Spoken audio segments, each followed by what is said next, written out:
वसुधा, मैं तुम्हें अपनी पत्नी सुधा की जगह नहीं दे सकता। छुट्टी का दिन था तो विवेक सुबह से ही लैपटॉप में व्यस्त था। कुछ बैंक और इंश्योरेंस के जरूरी काम थे, वही निपटा रहा था। बीच में एक दो बार चाय भी पी। विवेक सुबह से देख रहा था कि आज वसुधा का चेहरा बेहद तनावपूर्ण था।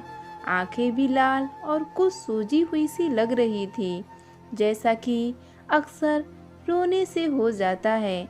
घर के सारे काम निपटाकर जैसे ही वसुधा कमरे में आकर अपने बिस्तर पर लेटने लगी। क्या हुआ वसुधा, तबीयत तो ठीक है ना? मुझे क्या होगा, मैं तो पत्थर की बनी हुई हूँ। अरे ये कैसी भाषा बोल रही हो? आपकी तरह हम कोई पीएचडी थोड़ी ही किए हैं, खींच तान कर बीए कर पाए हैं, वो भी आपकी दया से। इतने रूखेपन से तो तुम कभी नहीं बोलती। कब तक ढोंग भरी और दिखावे की जिंदगी जीते रहें? अब नहीं सहा जाता। जो कुछ कहना है खुलकर कहो, पहेलियां मत बुझाओ। आपको पता है आज हमारी शादी को पूरे 2 साल हो गए। आज हमारी शादी की सालगिरह है। हमारी शादी की सालगिरह है, याद है? तभी तो कल शाम ऑफिस से आते वक्त तुम्हारे लिए तोहफे के रूप में सोने का हार लाया हूँ। वह रखा है तुम्हारी ड्रेसिंग टेबल पर। क्या एक स्त्री केवल सोने चांदी के जेवर और महंगी साड़ियों के लिए ही जन्म लेती है? क्या मतलब, मैं समझा नहीं। इतने पढ़े लिखे ज्ञानी पुरुष यह नहीं जानते एक स्त्री के लिए उसके पति का स्पर्श जीवन की सबसे बड़ी धरोहर होती है, जिसके लिए हम 2 साल से तरस रहे हैं। वसुधा, तुम अच्छी तरह जानती हो कि हमारी शादी किन परिस्थितियों में हुई थी। जो भी परिस्थितियाँ थीं, पर उसमें ऐसा तो कोई शर्त नहीं रखी गई थी कि हम दोनों जीवन भर रेल की पटरियों की तरह सदैव अलग ही रहेंगे। वसुधा, तुम मेरी पहली पत्नी सुधा की छोटी बहन हो। मेरी जब सुधा से शादी हुई थी तब तुम मात्र 10 साल की थी। वसुधा बीच में ही बात काटकर बोल पड़ी, वह सब तो हमारे मन में आज भी एक चलचित्र की तरह बसा है। आपने जीजी से जब प्रेम विवाह किया था तो हमारी खुशी का ठिकाना नहीं रहा। आप तो एकदम सिनेमा के हीरो जैसे लगते थे। हमने भी जीजी से फरियाद कर दी थी कि जीजी हमारे लिए भी ऐसा ही दूल्हा ढूंढना। अरे पहले मेरी बात तो सुनो। ओह सॉरी, आप बोलिए। जब हमारी शादी हुई तुम 10 साल की थी। तुम्हारे गांव में कोई ढंग का स्कूल कॉलेज नहीं था, तो सुधा ने तुम्हें अपने पास बुला लिया। यह सब तो हम जानते ही हैं, इसमें नया क्या है? क्यों सुना रहे हैं? धैर्य से सुनोगी तभी समझ पाओगी। अच्छा ठीक है, तुम्हारा इस शहर में पढ़ाई के लिए दाखिला कराया तो मैं तुम्हारा गार्जियन यानी संरक्षक बना। इसका मतलब मैं तुम्हारे लिए पिता समान हो गया। फिर मैं तुम्हें घर पर पढ़ाने भी लगा, मतलब मैं तुम्हारे लिए गुरु भी हो गया। आपने अभी तक कोई भी नई बात नहीं बताई। अब जरूरी और विशेष बात पर आता हूँ। उस वक्त कुछ शारीरिक अनियमितताओं के कारण सुधा 7 साल तक मां नहीं बन सकी। चिकित्सा के बाद सुधा ने बेटे राहुल को जन्म दिया। राहुल के जन्म के बाद सुधा का स्वास्थ्य और गिरने लगा।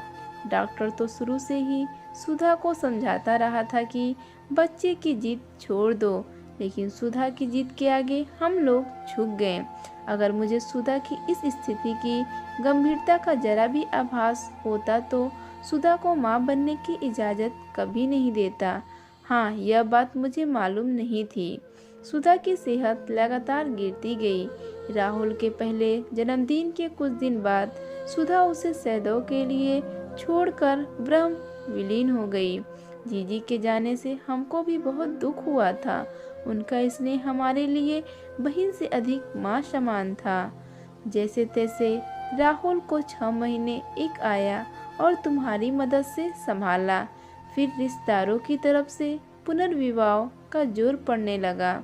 मैं इसके पक्ष में नहीं था, क्योंकि सुधा का वजूद मेरे दिलो दिमाग पर बुरी तरह छाया हुआ था।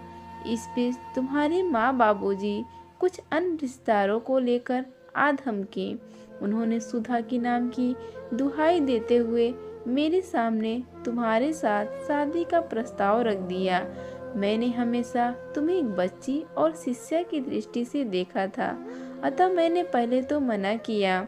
मेरी और तुम्हारी उम्र के अंतर का भी हवाला दिया, लेकिन उन लोगों ने मेरी एक भी दलील नहीं सुनी। उन दोनों की आंखों से बहते आंसू देखकर मैं भावनाओं में बह गया और इस विषय पर चुप लगा गया, जिससे उन लोगों ने मेरी मूक सहमति मान लिया और शादी की तैयारी शुरू कर दी। यदि आपको हम पसंद नहीं थे तो आपको सख्ती से मना करना था। आप तो खुद ही उस वक्त ढूल-मूल नीति अपनाए हुए थे। हमने खुद देखा था, हम भी तो वहाँ मौजूद थे। वसुधा, बात पसंद नापसंद की न ही थी, दुविधा थी। एक तरफ राहुल, दूसरी तरफ तुम। मैं निर्णय नहीं कर पा रहा था कि तुम्हें अपनी पत्नी के रूप में कैसे स्वीकार कर सकूंगा, मगर अब तो हम आपकी पत्नी बन चुके हैं, फिर आप हमको हमारा हक क्यों नहीं दे रहे हैं? सब कुछ तो तुम्हारा ही है, यह घर भी मैंने तुम्हारे नाम पर खरीदा है, राहुल भी तुम्हें माँ कहता है, और पति का प्यार। वसुधा, मैं तुम्हें सुधा का स्थान नहीं दे सकता। यदि तुम्हारे मन में कोई कसक है, कोई कमी है, तो मैं तुम्हारा दूसरा विवाह कराने का प्रयास करता हूँ। इतना सुनते ही वसुधा गुस्से में आपे से बाहर हो गई, एक बम की तरह फट पड़ी, रोती जा रही थी और चिल्लाती जा रही थी। आपने औरत को क्या एक मिट्टी का खिलौना समझ रखा है? बस यही एक तमाशा होना और बाकी रह गया है। यह अरमान भी पूरा कर लीजिए, पर एक बात याद रखिएगा कि अब इस घर की चौखट से केवल हमारी लाश ही बाहर निकलेगी। सदैव शांत रहने वाली वसुधा के इस रूप को देखकर विवेक घबरा गया। वह वसुधा को शांत करने के उद्देश्य से उसके निकट गया, उसके सिर पर हाथ रखकर कुछ कहना चाहा, लेकिन इसी बीच वसुधा उठी और विवेक को धकियाते हुए कमरे से बाहर निकल गई। विवेक के जीवन में ऐसी स्थिति कभी आई नहीं थी। वह समझ नहीं पा रहा था कि इससे कैसे निपटा जाए, परंतु समस्या को सुलझाना भी अनिवार्य था, अन्यथा इतनी शिक्षा प्राप्त करने का लाभ क्या था। विवेक अपने मन को संतुलित करते हुए वसुधा को खोजने की चाह में कमरे से बाहर आया तो रसोई घर की खिड़की से वसुधा की साड़ी दिखाई दी। विवेक तेज गति से रसोई की ओर लपका। रसोई घर में प्रवेश करते ही उसे तेज दुर्गंध आई। विवेक ने देखा कि वसुधा ने अपने ऊपर केरोसिन तेल उड़ेल लिया था और उसके हाथ में माचिस थी।